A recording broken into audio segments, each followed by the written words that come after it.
Selamat sore, salam sejahtera untuk kita semua. Yang terhormat Ibu Dr. Susanti MK, Eskom Mkom sebagai Ketua, Bapak Dr. Gat, Eskom Mkom sebagai Sekretaris, dan Bapak Dr. Sandi Kosasi, SE MM Mkom sebagai pembahas.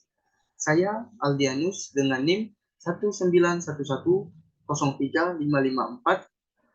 Program Studi Sistem Informasi, Peminatan Enterprise Information System, akan mempresentasikan outline skripsi saya yang berjudul Rancangan Sistem Informasi Penjualan Berbasis Web pada Toko Sepatu Kita Pontianak. Bab 1, Pendahuluan. Latar belakang. Toko sepatu kita adalah sebuah usaha dagang yang bergerak dalam bidang penjualan sepatu. Di Pontianak, toko sepatu kita memiliki alur proses bisnis yang dimulai dengan pembelian stok barang dari distributor atau supplier, yang kemudian disimpan dengan baik di dalam toko dan dipajang semenarik mungkin. Menggunakan berbagai strategi pemasaran dan promosi, seperti display yang menarik di bagian depan toko, beserta promosi dan harga diskon, toko ini telah berupaya meningkatkan penjualan. Saat melayani pelanggan, staf penjualan akan melayani dengan ramah dan membantu serta menyarankan sepatu yang cocok untuk pelanggan dengan catatan persediaan dan pengaturan operasional, membantu toko ini untuk selalu melakukan pengecekan dan menjaga persediaan produk untuk dapat memberikan pengalaman berbelanja yang memuaskan bagi pelanggan. Permasalahan. Toko sepatu kita masih menghadapi sejumlah kendala dalam operasional yang rentan terhadap kesalahan. Karena saat ini masih bergantung pada proses manual, dimulai dari penerimaan barang dari supplier, proses ini tidak dapat melakukan koordinasi yang baik antara bagian pembelian dan gudang untuk memastikan kelengkapan dan kualitas barang yang diterima. Pembatasan masalah. Peneliti memberikan batasan masalah secara jelas dalam cakupan dari ruang lingkup penelitian. Penelitian ini akan fokus pada perancangan sistem informasi penjualan berbasis web. Ruang lingkup penelitian. Penelitian ini akan difokuskan pada perancangan dan implementasi sistem informasi penjualan yang ditujukan untuk mengelola transaksi jual beli sepatu di toko sepatu kita Pontianak. Memulai dengan identifikasi kebutuhan spesifik dan karakteristik unik toko terkait pengelolaan sepatu. Memperhatikan struktur organisasi, proses operasional, kebijakan internal, dan tujuan bisnis toko yang memengaruhi pengelolaan penjualan sepatu.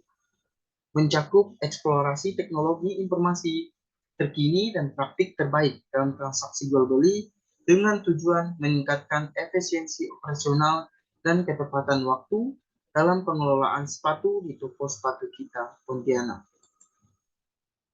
Tujuan dan manfaat penelitian. Tujuan penelitian merancang dan mengimplementasikan sistem informasi penjualan yang terintegrasi guna meningkatkan efektivitas dan efisiensi dalam kegiatan operasional toko sepatu kita Pontianak. Manfaat penelitian. Bagi penulis, penelitian ini dapat memberikan pengalaman dan menambah wawasan baru bagi penulis dalam penerapan ilmu yang telah penulis dapatkan selama menempuh pendidikan di STEWIK Pontianak. Memberikan manfaat langsung bagi peneliti di bidang sistem penjualan dan teknologi informasi yang dapat menjadi kontribusi dengan menyediakan wawasan baru tentang implementasi sistem informasi penjualan sepatu. Bagi toko sepatu kita, manfaat penelitian ini bagi toko sepatu kita diharapkan dapat membantu toko sepatu kita dalam mengelola penjualan sepatu dengan cara yang lebih terorganisir dan efektif, memberikan manfaat langsung bagi toko sepatu kita Pontianak dalam meningkatkan efektivitas dan efisiensi dalam operasional yang akan berdampak pada kepuasan pelanggan. Bab 4, metodologi penelitian. Bentuk penelitian. Bentuk penelitian yang digunakan dalam penelitian ini adalah studi kasus atau case study. Dalam penyusunan penelitian ini, bentuk penelitian yang digunakan berupa studi kasus, yang dimana memerlukan informasi yang diperlukan dalam kegiatan penelitian secara rinci, menggunakan sebuah prosedur pengumpulan data. Metode yang digunakan dalam penelitian ini adalah Design Scheme Research atau DSR. Metode Design System Research DSR bertujuan untuk mendapatkan suatu informasi untuk dikembangkan agar mudah dalam proses pengumpulan suatu layanan pada toko sepatu kita Pontianak. Tahapan dari DSR yaitu sebagai berikut: identifikasi masalah dan motivasi, menentukan tujuan untuk solusi, perancangan dan pengembangan, demonstrasi, evaluasi, dan komunikasi. Metode pengumpulan data. Data primer. Data primer diperoleh dengan cara melakukan wawancara dan observasi secara langsung dengan pemilik dan karyawan pada toko sepatu kita. Wawancara dilakukan untuk mengetahui terkait masalah yang akan dibahas demi memperoleh informasi guna mempermudah dan dalam perancangan sistem informasi berbasis web pada toko sepatu kita tersebut.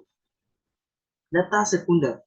Data sekunder pada penelitian ini yaitu berupa dokumen stok barang, dokumen penjualan barang, dokumen harga barang, serta laporan penjualan, profil organisasi, struktur organisasi, serta prosedur kerja pada toko sepatu kita guna mendukung peneliti dalam melakukan penelitian. Teknik pengumpulan data. Observasi. Observasi merupakan teknik pengumpulan data yang dilakukan dengan melakukan pengamatan proses kerja sehari-hari yang dilakukan karyawan pada toko sepatu kita Pontianak. Wawancara. Melakukan wawancara dengan stakeholder kunci yang berkaitan dengan penjualan sepatu seperti owner, pelanggan, dan karyawan yang terlibat langsung dalam proses toko sepatu kita Pontianak. Metode analisis dan perancangan. Metode perancangan sistem yang digunakan adalah SDLC atau System Development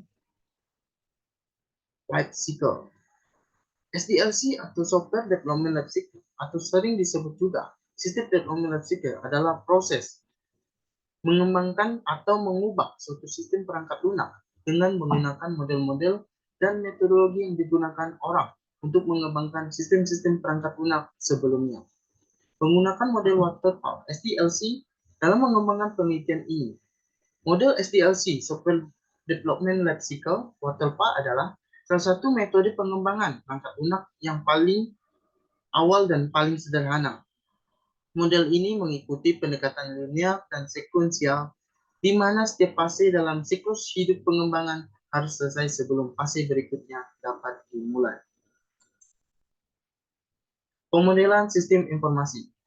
Pemodelan sistem dengan menggunakan UML atau Unified Modeling Language melibatkan berbagai jenis diagram yang masing-masing memiliki fokus dan tujuan tertentu dalam representasi sistem. Berikut adalah penerapan masing-masing diagram tersebut. Ada use case diagram, activity diagram, class diagram, dan sequence diagram. Sekian presentasi outline skripsi saya. Jika ada kekurangan dan kelebihan, mohon dimaafkan. Saya Aldianus, saya pamit. Terima kasih.